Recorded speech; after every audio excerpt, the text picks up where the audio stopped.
वो काट दो। Hello students, good afternoon to all of you. बच्चों, कल आप लोगों का एग्जाम होने वाला है, तो सभी स्टूडेंट्स को फिर से मैं रिक्वेस्ट करता हूं कि अपने आप को पूरे बेहतरीन तरीके से प्रिपेयर करें। इन रिस्पेक्ट ऑफ बच्चों, अगर किसी भी प्रॉब्लम या किसी भी थ्योरी में किसी को भी डाउट है तो आज का दिन आपके पास पूरा है, उसको आप डाउट क्लियर करें या मुझे कॉल करके पूछ सकते हैं। कल सुबह तक भी पूछ सकते हैं जब तक एग्जाम स्टार्ट नहीं होगा। जिस तरह से हम प्रीवियसली एग्जाम देते हैं बच्चों, अगर तुम सोचोगे सर कॉपी चेक करें कि नहीं करें, वो मत देखो, तुम अपने आप का रिवाइज करो। ओके, तो सभी स्टूडेंट्स को वैसे एग्जाम देना, अपने आप को देखो कि आप लोग को कितना आता है, कितना पढ़े हो, कितना रिवीजन हमारा हुआ है। तो जहां तक थ्योरी का सवाल है बच्चों, capital revenue expenditure, deferred revenue expenditure का मीनिंग या उसमें से एग्जांपल्स आ सकते हैं हुआ। उसके साथ साथ trading account, P&L account difference, what is P&L account, what is balance sheet, then trading P&L, manufacturing account, manufacturing, trading P&L and balance sheet के ऊपर बच्चों शॉर्ट नोट्स। हाँ, कुछ भी मैन्युफैक्चरिंग अकाउंट क्या शो करता है, ट्रेडिंग अकाउंट क्या शो करता है, ऐसे क्वेश्चंस आ सकते हैं। कॉस्ट ऑफ गुड्स प्रोड्यूस्ड क्या शो करता है, cost of goods produced. Manufacturing account is prepared by the manufacturing concern. Trading account shows gross profit और gross loss. P&L account shows net profit or net loss. Balance sheet shows the financial position. Overall, if we divide the बच्चों financial account या financial statement, we get बच्चे two part, एक income statement और एक positional statement. तो in positional statement balance sheet, बाकी जो रहे ऊपर के वो income statements. Okay? तो इतना पढ़ना। उसके बाद adjustment बच्चों क्वेश्चन आएगा। Outstanding, accrued, write the treatment for outstanding, write the treatment for accrued. हाँ, right the treatment for bad debt या what is provision for doubtful debt with treatment. समझ में आया कि नहीं? Closing stock treatment, depreciation treatment, ज्यादा नहीं आएगा ये। बेसिकली बच्चों आपका outstanding, prepaid, accrued, advance, depreciation, closing stock, bad debts, provision for doubtful debt या प्रोविजन फॉर डेब्टर क्रेडिटर भी नहीं आएगा। यही 5-6 क्वेश्चन बेसिकली आता है। या इंटरेस्ट ऑन कैपिटल बच्चों कहां आता है, debit side of P&L account, interest on drawings कहां आता है, credit side of P&L account, interest on capital is बच्चों बिजनेस के लिए क्या है, एक्सपेंसेस है, इंटरेस्ट ऑन ड्राइंग्स बच्चों इनकम्स है। तो ये मैं पूछ रहा हूं बस आइटम्स के बारे में, वो कि नहीं, आपका एडजस्टमेंट नहीं पूछ रहा, ट्रीटमेंट नहीं पूछ रहा। जे interest on capital will appear on the debit side of P&L account and added with the capital, ये नहीं, बस interest on capital is dash. तो इस बच्चों ये आपका एक्सपेंसेस है, क्या है, इंटरेस्ट ऑन ड्राइंग क्या है, इनकम है। तो ऐसे ही क्वेश्चन सब आएंगे, आपको लिखना पड़ेगा। क्लियर? उसके बाद बाकी मार्शलिंग बैलेंस शीट बच्चों, यू नो सभी को मालूम है, the process of the sequence of arranging the assets and liabilities on the basis of there permanent. जैसे आपका पहले फिक्स्ड है, फिक्स्ड में आपका tangible, intangible, non current assets, उसके बाद करंट एसेट्स में आएगा। So process of arranging the sequence of arranging the assets and liabilities in order of their permanence and बच्चों लिक्विडिटी। परमानेंस मतलब बच्चों कौन सा, फिक्स्ड है जो फ्लक्चुएट नहीं होता, लिक्विडिटी जो इमीडिएटली बच्चों टर्न होता है कैश में हुआ। सो एसेट्स या लायबिलिटीज को बच्चों परमानेंस एंड लिक्विडिटी के हिसाब से अरेंज करने को बोला जाता है बच्चों। जिस बैलेंस शीट में अरेंज करते हैं उसको मार्शल ने डेवलप किया था, that's why it is known as marshalling balance sheet. So ये क्वेश्चन आ सकता है, what do you mean by marshalling balance sheet? Okay, so arrangement of assets और liability on the basis of their permanence and liquidity is known as dash marshalling balance sheet. Balance sheet dash positional statement, financial statement, बहुत कुछ बताऊंगा। फिलहाल आपके पास जितना notes है उतना ही पढ़ो, खुद इस बार एग्जाम देने की कोशिश करो विद प्रैक्टिकल प्रॉब्लम। सारे स्टूडेंट 1 से लेकर 10 तक देख ले, हो जाएगा 9-10 तक, और ज्यादा करने की जरूरत नहीं है। सारे एडजस्टमेंट को पढ़े, फॉर्मेट को पढ़े, और try to complete the final account. Balance sheet match होना चाहिए, ऐसा नहीं बस ट्रेडिंग आधा P&L आधा। प्रैक्टिस नहीं करोगे तो बिल्कुल होगा नहीं। आज जाके भी सुबह से लेकर रात तक, कल सुबह से लेकर शाम तक कर सकते हो। समझ में आया? तो ये था आपका एग्जाम रिलेटेड जो भी इंफॉर्मेशन था। देन हमारा प्रीवियस क्लास में हम लोग पढ़ रहे थे बच्चों लेवल सेटिंग, याद है सभी को? मैं आपको पढ़ा रहा था level setting and to have a proper control over the material बच्चों वी हैव डिफरेंट लेवल्स होते हैं। तो लेवल सेटिंग हम जो पढ़ रहे थे उसमें आई डिस्कस्ड विद यू बच्चों, मैं आपके साथ डिस्कस कर चुका हूं 5 लेवल्स, जिसमें हमारा हमने पहला पढ़ा था रीऑर्डरिंग, लेवल या इसको हम लोग ऑर्डरिंग लेवल भी बोल सकते हैं। अलग अलग इसलिए लिख रहा हूं क्योंकि फॉर्मूला बच्चों थोड़ा सा डिस्टिंग्विश है, बट नो मैटर बच्चों, सपोज एग्जाम में निकालना ordering level and information is given in respect of बच्चों maximum consumption and maximum reordering period, so that formula is also बच्चों considered for calculating the ordering level। वहां मुझे मत पूछना sir यहाँ तो minimum consumption plus consumption during the period required to get fresh delivery तो नहीं दिया, तो ordering level कैसे निकालेंगे बच्चों? इसी के फॉर्मूला से ये निकलेगा, वैसा कुछ नहीं है, इसी के फॉर्मूला से ये निकलेगा, maximum consumption into maximum reordering period। उसके बाद ये फर्स्ट था। सेकंड में आप लोगों को पढ़ाया था क्या? Minimum stock level. आपको याद है, सभी को मीनिंग भी याद होगा। Minimum stock level, minimum stock level के बारे में बताया था, it refers to that level of material, that quantity of material that should be maintain at all time in the stock house. And organization हमेशा बच्चों store keeper always try to maintain such minimum quantity to avoid the interruption in the production, और to avoid the बच्चों जो भी आपका production में जो to maintain the to ensure the continuous flow of production, उसके लिए उसे क्या मेंटेन करना है? Minimum stock level. देन बच्चों उसके बाद हमारा था maximum stock level. Minimum stock level का फॉर्मूला हमारा क्या था? रीऑर्डरिंग लेवल जो निकलेगा बच्चों, reordering level minus normal consumption into normal ROP. समझ में आया कि नहीं आया? उसके बाद मैक्सिमम स्टॉक लेवल था, it refers to that quantity of materials that should not exceed बच्चों at any time in the store house. कोई भी प्रॉब्लम हो बच्चों, पर आपका उतना मटेरियल्स कभी भी, उतना क्वांटिटी कभी भी एक्सीड नहीं होना चाहिए, बिकॉज बच्चों एक्सेस क्वांटिटी रखने से आपका कोई फायदा नहीं है। इट विल क्रिएट बच्चों ओवरस्टॉकिंग, ओवरस्टॉकिंग होने से आपको एक्स्ट्रा मेटल को रखने के लिए फिर से आपको गोडाउन या स्टोर हाउस चाहिए, ज्यादा आपको लेवल चाहिए जिसमें वो माल को लोड करेंगे अनलोड करेंगे, वहां पे स्टोर कीपर का चार्ज ही बढ़ जाएगा। उसको मेंटेन करने के लिए आपका ऐसे मटेरियल खराब ना हो, स्पॉइलेज डिस्ट्रॉय ब्रेकेज ना, उसके लिए केयर करना पड़ेगा, एक्स्ट्रा रैक्स बनाने पड़ेंगे, एक्स्ट्रा बिन्स बनाना पड़ेगा, एक्स्ट्रा अमाउंट इंश्योरेंस इनकट करना पड़ेगा, है कि नहीं? तो ज्यादा और खर्च बढ़ेंगे तो हमें अननेसेसरी हमें ओवरस्टॉकिंग करने कुछ फायदा होगा नहीं। क्लियर? एंड सेकंड थिंग बच्चों, हमारा कैपिटल ब्लॉक हो जाएगा एक पर्टिकुलर ग्राउंड में, बच्चों सिर्फ मटेरियल के ऊपर ही रह जाएगा। सो ये क्वाइट कभी भी बच्चों वाइज नहीं है to invest your entire fund in capital rather than in other बच्चों चीजों में लगाओ। आपका वर्कर्स को ट्रेन करो, नई मशीनरी लाओ, लेटेस्ट टेक्नोलॉजी लाने की कोशिश करो, रिसर्च एंड डेवलपमेंट वर्क में इन्वॉल्व करो, ऑर्गेनाइजेशन को एक्सपांशन डाइवर्सिफिकेशन पे ध्यान दो। उसी जगह पे रहना बिल्कुल भी वाइज नहीं होगा। सो कभी भी हम लोग ओवर स्टॉकिंग को डिजायरेबल समझते नहीं है। So that maximum stock level कैसे निकलेगा बच्चों? बताया था फॉर्मूला आप लोगों को, reordering level plus reordering quantity minus minimum consumption into minimum ROP बताया था। तो तीनों फॉर्मूला बता चुका हूं मैं ऑलरेडी आप लोगों को, अगर आपको याद होगा तो आप उसको फॉलो कर सकते हैं। पहला था maximum consumption into maximum reordering period.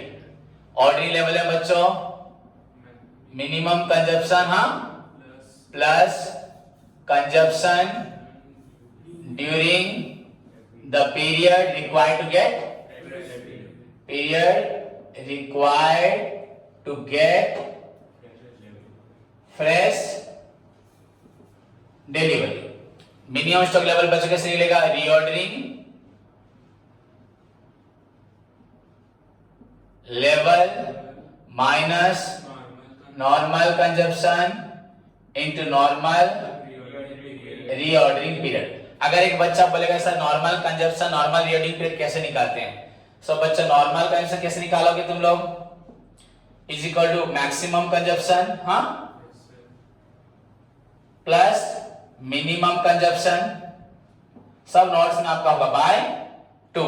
वैसे बच्चों नॉर्मल रीऑर्डरिंग पीरियड कैसे निकालोगे? Maximum reordering period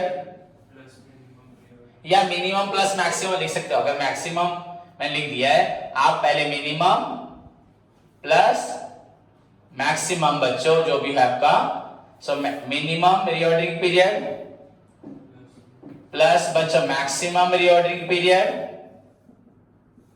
divided by बच्चों 2। जैसे मैंने आपको कल बताया था 6 डेज था मिनिमम, मैक्सिमम था आपका 10 डेज, तो 6 प्लस 10 बाय 2 8 हो रहा था। So these are the formula बच्चों जो आपको चाहिए, इसलिए टू डिटरमाइन द आपका normal consumption and normal reordering period. हो गया? उसके बाद बच्चे मैक्सिमम स्टॉक लेवल के बारे में बताया था, reordering level plus reordering quantity minus बच्चों इतना निकालने के बाद आपका minimum consumption into minimum reordering rate. And बच्चों बाय चांस सपोज आपका नॉर्मल कंजप्शन दिया है, मैक्सिमम दिया है, मिनिमम नहीं दिया, तो मिनिमम निकाल पाओगे? हाँ या नहीं? तो नॉर्मल कंजप्शन इनटू 2 आपका माइनस क्या हो जाएगा? मैक्सिमम, तो मिनिमम निकल जाएगा। अगर आपका नॉर्मल पीरियड दिया है, मिनिमम पीरियड दिया, मैक्सिमम नहीं दिया, तो नॉर्मल ए 2 इंटू हो जाएगा, उसके बाद आपका मिनिमम आके माइनस हो जाएगा, तो मैक्सिमम निकल जाएगा। अगर मिनिमम निकालना है तो मैक्सिमम आके माइनस हो जाएगा। बस आप इसी इक्वेशंस को फॉलो करके, इसी फॉर्मूला को फॉलो करके, अगर आपके पास नॉर्मल निकालना है तो नॉर्मल निकाल सकते हो, मिनिमम निकालना है तो मिनिमम निकाल सकते हो, मैक्सिमम निकालना तो एक चीज मालूम, दो चीज मालूम होगा, तीसरा अपने आप निकल जाएगा। क्लियर? तो यहां तक हम लोग पढ़े थे। रीऑर्डरिंग लेवल मींस बच्चों क्या बताया था? It refers to that quantity of materials बच्चों, that level of material if where actually बच्चों there is a requirement of material, if the store keeper उसको लगता है कोई पर्टिकुलर मटेरियल की जरूरत है, then he immediately prepared the bachcha purchase requisition and send it to the purchase department for the first supply of materials, that is known as reordering level। उसके बाद बताया था बच्चों minimum stock level, it refers to that quantity of material that should be maintained at all time in the storehouse, and बच्चों the materials below the minimum stock level indicates that there is a problem in the continuous flow of production, so we have to maintain at any cost that minimum quantity of material to ensure the smooth flow of production, continuous flow of production या uninterrupted production।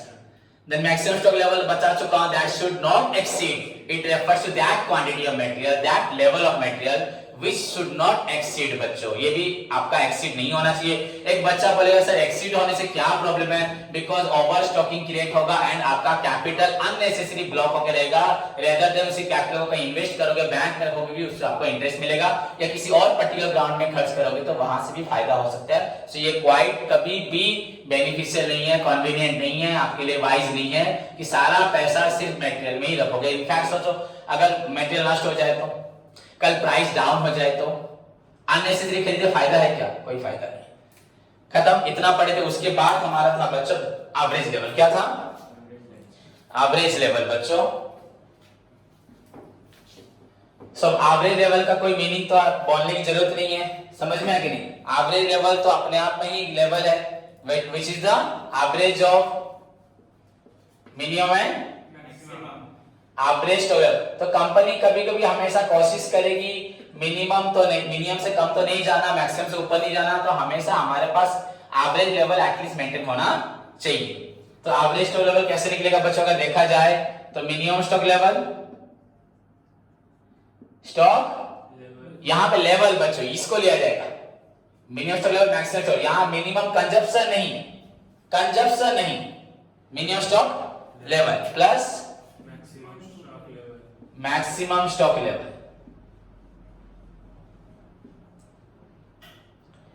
Divided by whole divided by बच्चों 2, so that is known as average stock level. You can also write बच्चों, actually ये formula आपका है कि नहीं, but most actually commonly used formula ये नहीं होता। मोस्ट ऑफ द टाइम देखेंगे बच्चों आपका बुक में भी प्रॉब्लम सॉल्वर और एक फॉर्मूला वो यूज करे, इसको यूज नहीं करता। तो दैट इज बच्चों मैंने अभी आपको बताया था ना, क्या बताया था? Minimum stock level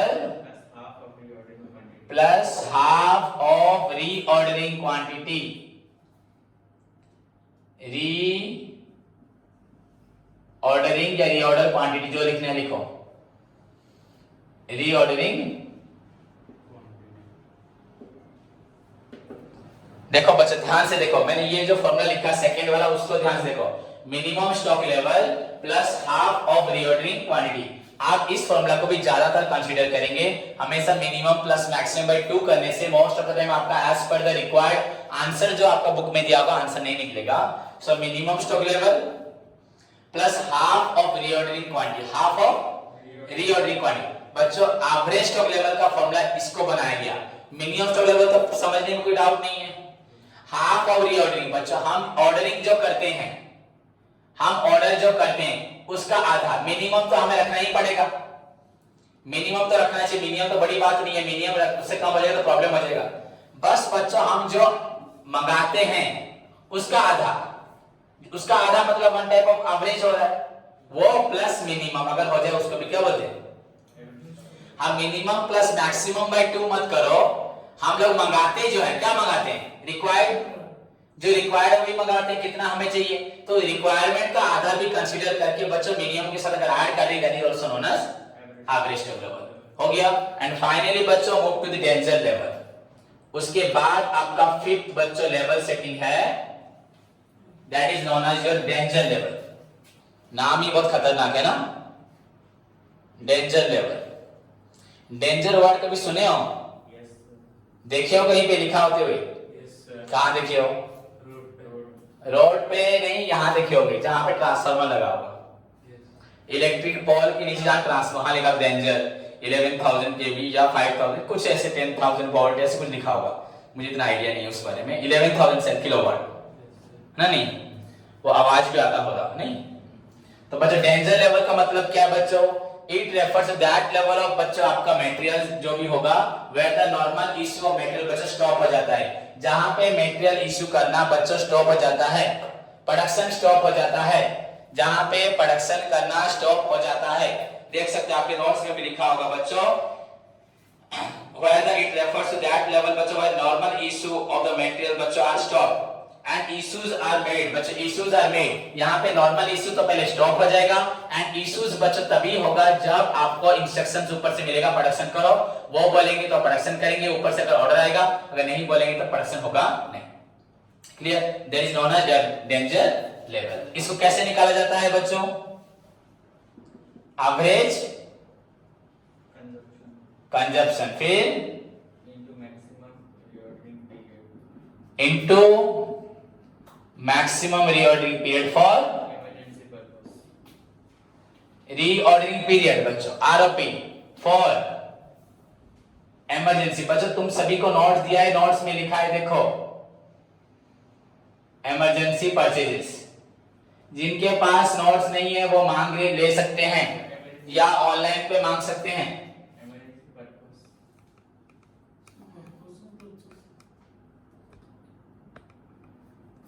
Average consumption into maximum reordering period for emergency purpose होगा बच्चों, maximum reordering period for emergency purchases हो गया खत्म। ये कितने फॉर्मूला हुए बच्चों? 5। पहला हुआ reordering level, minimum stock level, maximum stock level, average stock level, उसके बाद क्या? Danger level. अब अपना बुक खोलो, सभी स्टूडेंट्स अपना बुक खोलें।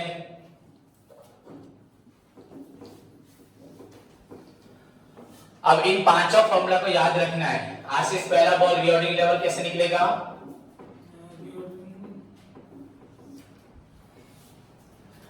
मिनिमम लेवल तो बैठ के आंसर दे रहे थे। बोल reordering level. Maximum level into maximum consumption level कहां से आया? Maximum consumption into maximum reordering period. हाँ, ऑर्डरिंग लेवल कैसे निकलेगा? ऑर्डरिंग लेवल निकलेगा वही सेम फॉर्मूला होगा, नहीं तो क्या होगा? Minimum consumption plus consumption during the period fresh arrival. हाँ, फिर required to get fresh delivery. Minimum stock level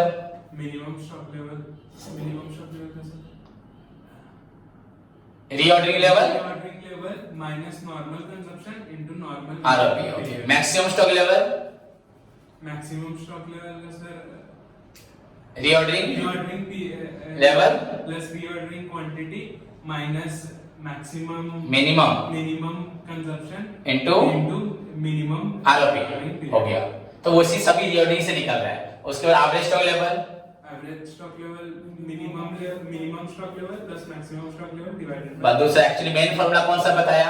minimum stock level plus half of reordering quantity. Okay, उसके बाद क्या था?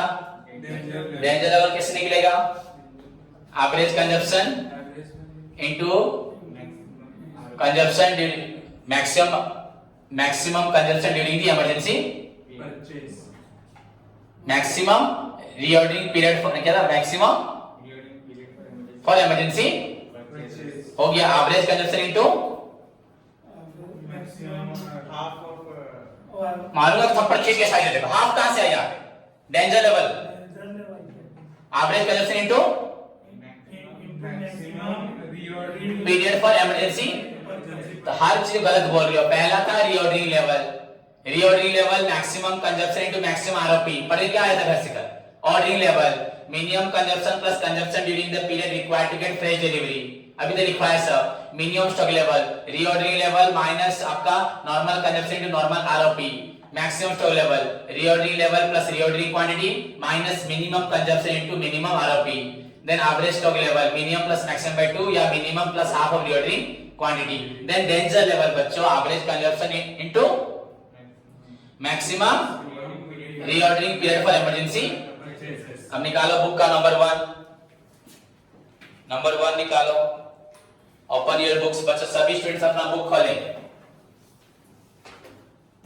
क्या हेडिंग क्या था? कॉन्सेप्ट क्लासिफिकेशन ऑफ मेटेरियल था ना। निकालो बच्चों, पुराना होगा तो वहां पे लिखा होगा बच्चों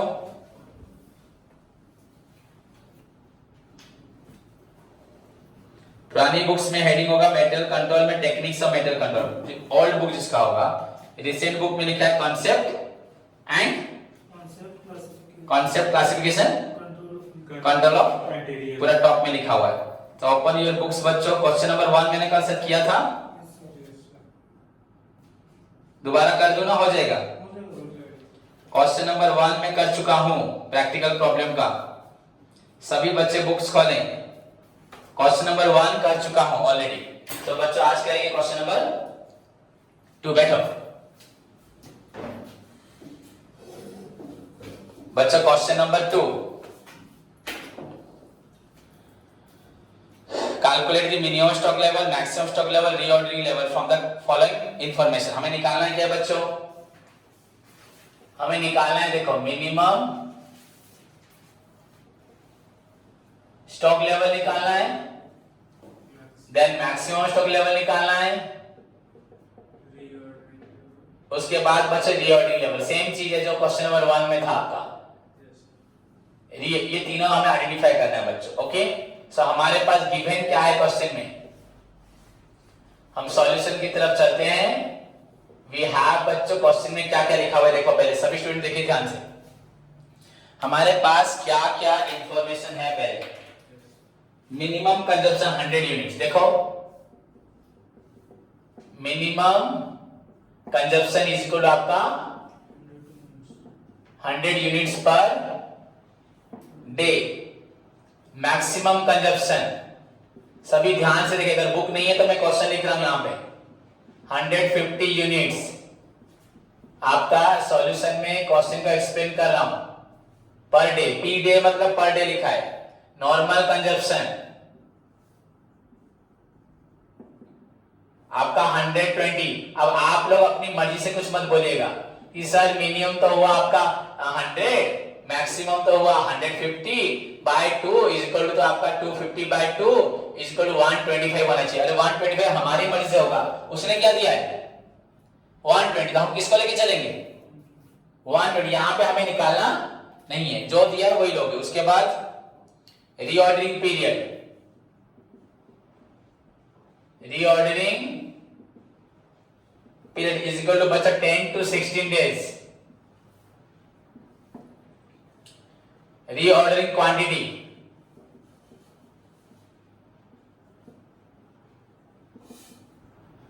इज इक्वल टू बच्चों आपका 1500 यूनिट्स।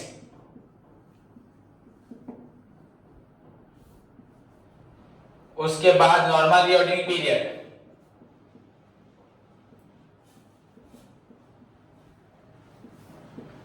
नॉर्मल रीऑर्डरिंग पीरियड बच्चों आपका 12 डेज।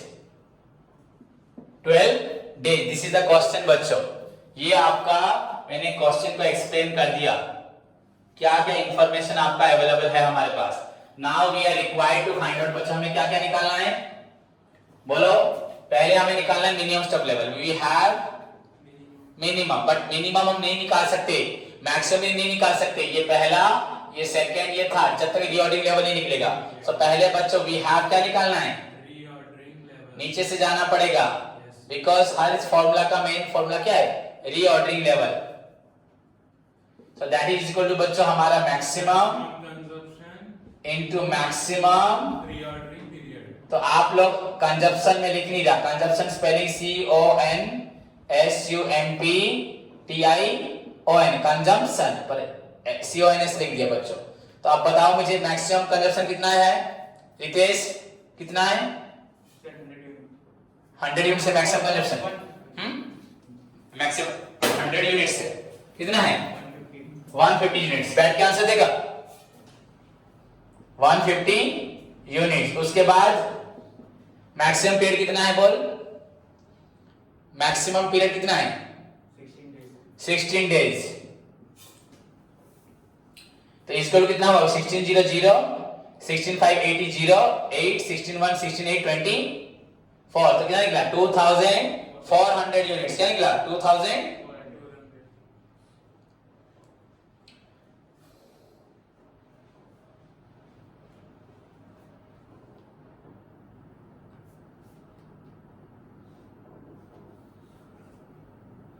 बच्चा मैक्सिमम 150 है ना, और रीऑर्डरिंग पीरियड 10 to 16 डेज में दिया है, 16 डेज होगा। हाँ, तो यहां पे आंसर 2250 दिया है बुक में रीऑर्डरिंग लेवल का। कैसे निकाला, गलत है बच्चों। हमारा फॉर्मूला क्या है, मैक्सिमम कंजप्शन इनटू, फॉर्मूला देखो क्या है, maximum consumption into. Maximum reordering period. तो maximum consumption maximum ROP into करने से बच्चों क्या होगा, मैक्सिमम है आपका 150 एंड मैक्सिमम आरओपी कितना है आपका 16 इज इक्वल क्या निकलेगा 2000। 16 into 5 18 0 8 16 1 16 8 कितना होगा 16 plus 8 24। उसके बाद बच्चों सेकंड क्या निकालना था, सेकंड क्या निकालना था हमें, सेकंड में मिनिमम स्टॉक लेवल। मैक्सिमम कहां से आया, मिनिमम स्टॉक लेवल। किसी के बुक में कुछ करेक्शन हुआ है क्या, नहीं तो मिनिमम स्टॉक लेवल कैसे निकलेगा, रीऑर्डरिंग लेवल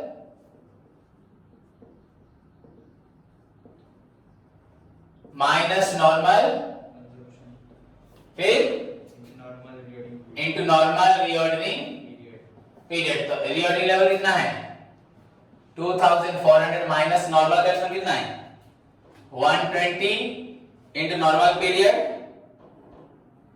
10 प्लस 16/2 कितना होगा 12 डेज दिया है। तो यस सर। 12 डेज हो भी गया, वैसे भी 12 डेज दे दिया मतलब।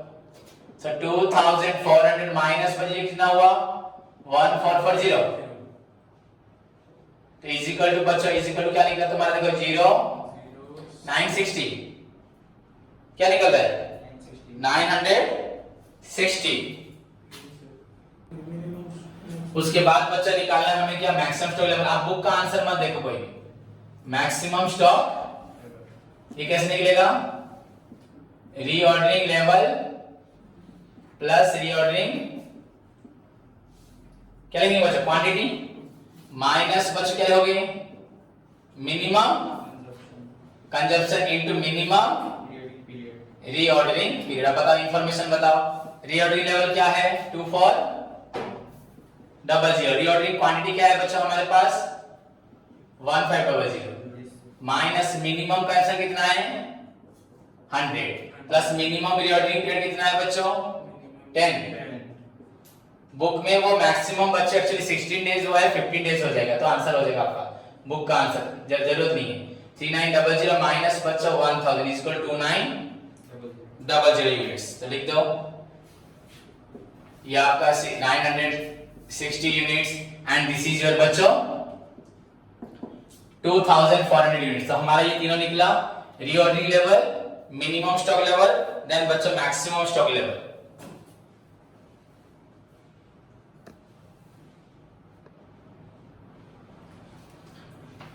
So this is your question number 2. Then move to the question number 3. बच्चों क्वेश्चन नंबर 3,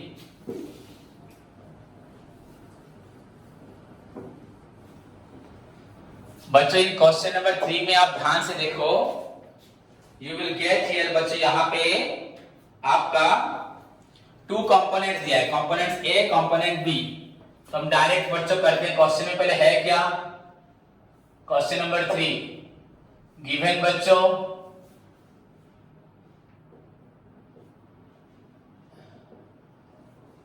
गिवन में आपका है नॉर्मल यूसेज। यूसेज मतलब क्या, वही नॉर्मल कंजप्शन। क्या यूसेज रिक्वायरमेंट सब एक चीज आएगा। 50 यूनिट्स क्या दिया क्वेश्चन में, 50 यूनिट्स पर वीक। क्या दिया यहाँ पे, पर वीक। वो पर डे था, ये पर वीक है। तो मिनिमम यूसेज माने मिनिमम कंजप्शन ये आपका हुआ 25, मैक्सिमम 75 यूनिट्स पर वीक। आपका रीऑर्डरिंग क्वांटिटी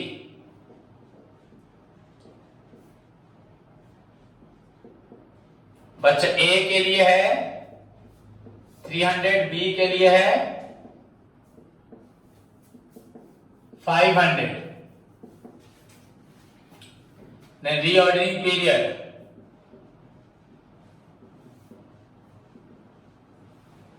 बच्चे ए के लिए है 4 to 6 वीक्स,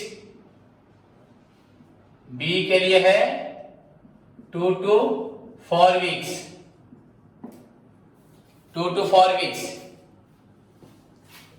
तो दिस इज द क्वेश्चन बच्चा, हमें निकालना है 2 कंपोनेंट बच्चे यहां बनाए जाएंगे ए एंड बी। तो पहले हम क्या लिखते हैं, कंपोनेंट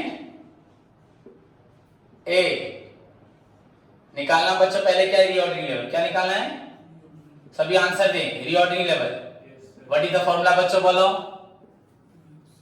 सभी फॉर्मूला बोलो। रीऑर्डरिंग लेवल का फॉर्मूला क्या है, बोलो मिलके सब। Maximum consumption into maximum reordering period into maximum R O P. तो मैक्सिमम कंजप्शन कितना है, बोलो। ए के लिए भी 75, बी के लिए भी 75 एंड मैक्सिमम आरओपी कितना है बच्चों, रीऑर्डरिंग पीरियड फिर कितना है ए के लिए 4 4 to 6 ना। Yes, sir. तो 4 to 6 माने 4 मिनिमम मैक्सिमम 6। तो पीरियड कितना है 6 ना 4 6 इज इक्वल टू बच्चा क्या निकला 400। क्या आंसर है देखो 450 है कि नहीं यस सर बच्चा, देख लो आंसर है कि नहीं 450। उसके बाद बी के लिए निकाल दो direct. Yes sir okay component direct हो जाएगा ना। बी के लिए भी क्या निकालना है, reordering level. Direct formula put कर दे कितना 75 इंटू बच्चों बी के लिए कितना है 4 वीक ना। यस सर 4 वीक्स, यहाँ पे 6 वीक्स था, यहाँ पे 4 वीक्स। ये आपका यूनिट्स हुआ, ये भी आपका यूनिट्स हुआ इनटू 4 वीक्स। तो इज इक्वल टू बच्चों 300 ना। कितना हो रहा है, 300 फाइंड आउट द आंसर। देखो यस सर क्या आंसर है। 300 तो प्रीवियस क्वेश्चन बुक में गलत है, हमें क्वेश्चन का आंसर देखने की जरूरत नहीं, हमें सॉल्व करना है, बस सॉल्व करेंगे। फाइंड आउट बच्चों आपका निकल गया आपका रीऑर्डरिंग लेवल खत्म। दे कंपोनेंट ए का भी निकला, कंपोनेंट बी का भी निकला। उसके बाद क्या करेंगे, सेकंड क्या निकालना है, मिनिमम लेवल। तो फाइंड आउट बच्चों सेकंड निकालना है हमें कंपोनेंट ए का बच्चों मिनिमम लेवल। हम ऐसे भी कर सकते हैं, ए का सब निकालने के बाद बी का निकाल सकते हैं, पर दोबारा फॉर्मूला क्यों लिखेंगे, ए की बार फॉर्मूला में क्या हो जाएगा, आंसर हो जाएगा। तो मिनिमम स्टॉक लेवल ना। यस सर तो स्टॉक लेवल का फॉर्मूला क्या है हमारा, मिनिमम स्टॉक लेवल का बच्चा reordering level minus normal consumption into normal reordering period normal reordering period. तो रीऑर्डरिंग लेवल क्या निकला था ए का 450। ओके माइनस नॉर्मल कंजप्शन कितना है बच्चों आपका 50। यस सर इन ए का बच्चों आपका नॉर्मल पीरियड कितना है 4 to 6, मतलब 4 plus 6 by 2 is equal to बच्चों 450 minus 50 into बच्चों 10 by 2 5 days हो रहा है कि नहीं, 5 weeks 5 तो is equal to 450 minus बच्चों 250 is equal to 200। क्या आंसर है देखो 200 यूनिट्स है कि नहीं। यस सर ओके अब क्या निकालना है, कंपोनेंट। अब बी का तुरंत मुझे बताओ रीऑर्डरिंग मिनिमम स्टॉक लेवल कैसे निकालेंगे, फॉर्मूला नहीं लिखना हो। मिनिमम स्टॉक, रितेश बोल क्या है पहले, रीऑर्डरिंग लेवल कितना है, रीऑर्डरिंग लेवल कितना है 300, उसको देख के बोल रहा है, बी का निकाल रहे हैं 300, फिर माइनस नॉर्मल कंजप्शन कितना है, 2 + 4/2, नॉर्मल कंजप्शन पूछ रहा हूं, खाना कितना खा रहा है 50, डेज से पूछ रहा हूं क्या 50 प्लस ना 50 इनटू होगा, क्या करेंगे इनटू 2 + 4/2, 2 + 4/2, क्यों डेज निकालना है ना, पीरियड वीक निकलेगा यहाँ पे, सो 300 माइनस 50 इंटू 3। तो आशीष देख रहा है तो कितना पढ़ाई में वीक हो रहा है, पढ़ाई का तो बिल्कुल ध्यान नहीं है, फॉर्मूला याद नहीं कर रहा, दिन भर दुकानें बैठ के बिजनेस ही कर रहा है और कुछ नहीं कर रहा, पढ़ाई तो नहीं करेगा, तो फिर घर में बैठ क्या कर रहा है, इतना सिंपल सा formula, only put the formula get the answer, कुछ है ही नहीं, कल फॉर्मूला पढ़ाया, आज पढ़ाया, 2-3 बार पढ़ाने के बाद भी नहीं हो रहा तेरा। सो दिस इज बच्चों योर मिनिमम स्टॉक लेवल। उसके बाद कहां जाएंगे, maximum stock level, maximum stock level. Vishal Pathak पढ़ू, 3 जने 4 जने को बुला रहा हूं फिर भी नहीं पढ़ रहे, थर्ड क्या होगा बोलो बच्चों, कंपोनेंट, फिर ए लिखो ना, कंपोनेंट ए क्या लिखा जाएगा, मैक्सिमम स्टॉक लेवल। फॉर्मूला क्या है हमारा, रीऑर्डरिंग लेवल प्लस रीऑर्डरिंग, बोलेगा तो फॉर्मूला याद ही रहेगा तेरे को, reordering level plus reordering minus minimum minimum reordering period. तो ऐसे लिख दिया, तो रीऑर्डरिंग लेवल क्या था हमारा 450, ए का 450 था ना, निकाला था यहाँ पे, प्लस रीऑर्डरिंग क्वांटिटी कितना है यहाँ पे ए का, माइनस मिनिमम कंजप्शन कितना है, मिनिमम कितना है, इनटू मिनिमम पीरियड कितना है 4। इतना तुम टाइम का देखने में सब यहाँ लिखा हुआ है, 750 minus 100 is equal to 650 unit, 650 units, 650 units. Okay निकालो बच्चों 650 यूनिट्स।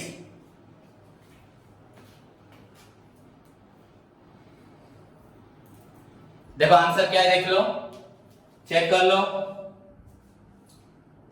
क्या लिखा है 650 ना, ये किसका, ए का था ना बी का था, अब क्या निकालना उसके बाद बी का, तो यही लिख देता हूं कंपोनेंट बी, इसी को देता हूं, कंपोनेंट बी में बच्चों फिर से बोलो, इसका 300 था रीऑर्डरिंग लेवल, रीऑर्डरिंग क्वांटिटी कितना 500 माइनस मिनिमम कंजप्शन कितना है 25, मिनिमम पीरियड कितना है उसका बी का 2, तो 100 ना 50 होगा, 800 minus 50 is equal to 750 units is the maximum stock level। और क्या निकालना है देखो, एवरेज स्टॉक लेवल निकालना है, ओके इरेज कर रहा हूं, यहां पे ऊपर लिख रहा हूं एवरेज स्टॉक लेवल, फिर component A component B,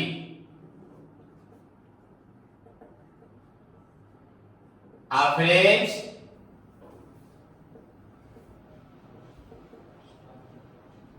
stock level,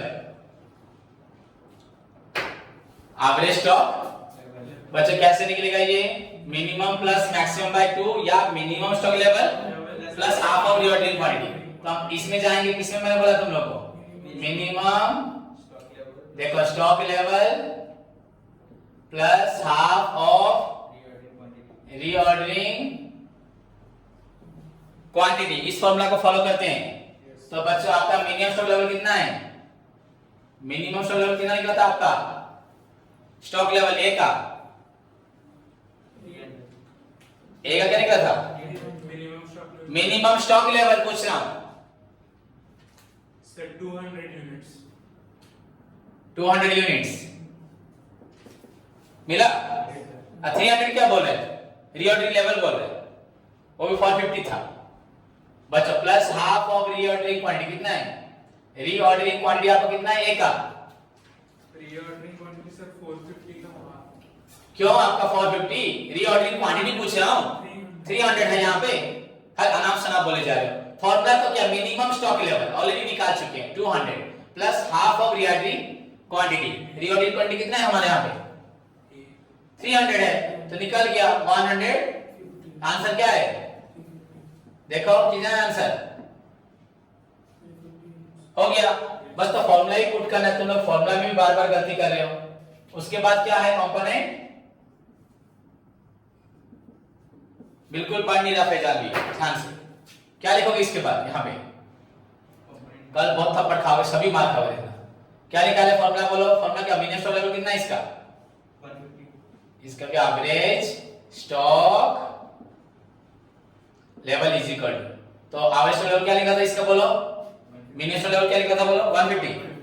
okay, B का 150 प्लस ऑलरेडी तो क्वेश्चन में है हाफ ऑफ रीऑर्डरिंग क्वांटिटी कितना है? 500। हाफ इनटू बच्चों 500, सो 150 प्लस बच्चों 250 इज इक्वल टू 400। क्या आंसर देखो? 400 यूनिट्स। सिंपल है ना, हार्ड है? तो बिना मेरे हेल्प के भी कर सकते थे, नहीं कर सकते थे? ओनली फॉर्मूला लर्न करना, फॉर्मूला देखना भी नहीं है। तो व्हाट आर द फॉर्मूला? बोलो reordering quantity, first reordering level, maximum consumption into maximum ROP.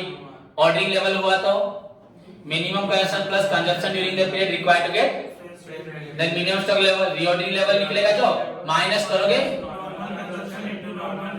Maximum stock level, कैसे निकलेगा? Reordering level plus reordering quantity plus minus minimum consumption into minimum. सब चीज में रीऑर्डरिंग लेवल चाहिए, जरूरत है कि नहीं? उसके बाद निकला एवरेज आपका stock level, minimum stock level plus half of reordering. यहाँ पे रीऑर्डरिंग लेवल नहीं चाहिए, या minimum stock level plus maximum stock level by 2। Then danger level है average consumption into consumption during the period, आपका maximum consumption, maximum reordering period during the emergency purchases. Average consumption into maximum reordering period in the emergency purchases. So these are the 5 तो बच्चों levels हैं। 5 levels के लिए आपको 5 या 6 formula पढ़ने, इसके लिए एक एक्स्ट्रा पढ़ना है रीऑर्डरिंग लेवल के लिए, तो 7। टोटल नंबर फॉर्मूला कितने? 7। उतना ही रिक्वायर्ड है हुआ टू सेट एनी लेवल, कोई भी लेवल सेट करना है। क्लियर? होप समझ में आया। सभी स्टूडेंट्स अभी क्लास के बाद कल एग्जाम के लिए प्रिपेयर होना बहुत जरूरी है, बट अभी ये जो 1 2 3 मैंने करवाया, 1 नंबर से लेके 3 नंबर तक तुरंत करके मुझे क्लास के बाद भेजेंगे। विद इन 1 आवर के अंदर सारे स्टूडेंट्स 1 से लेके 3 तक भेजेंगे। बाकी चांद, दिव्य, विश्वजीत बेहरा, प्रीतम, ये सब क्लास में शायद बेहरा नहीं, विश्वजीत चांद, दिव्य रंजन महापात्र, प्रीतम, ओम प्रकाश, शिव प्रसाद क्लास नहीं कर रहे शायद। आज के बाद नहीं देखूंगा क्लास में, ठीक टाइम पे अगर नहीं आया तो ग्रुप से निकाल दूंगा, याद रखना। तो आज के लिए होमवर्क कुछ नहीं है, बस अभी 3 प्रॉब्लम करके दिखाओगे एंड कल के एग्जाम के लिए प्रिपेयर। God bless you.